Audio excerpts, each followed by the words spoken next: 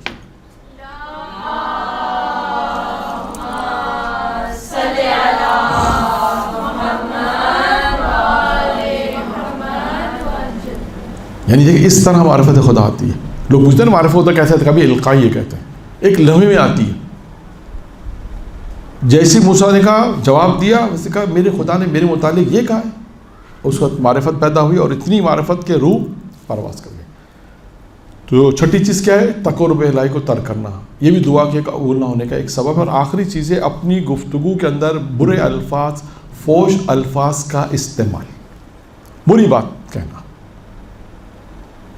بری بات کہنا، برے الفاظ کی ادائیگی، نہ شائستہ الفاظ کی ادائیگی، وہ الفاظ جو شائستہ نہیں ہیں، وہ الفاظ جو برے ہیں، فحش جسے ہم کہتے ہیں، ان الفاظ کا اپنی گفتگو میں استعمال کرنا، جس کی وجہ سے انسان کی دعا قبول نہیں ہوتی۔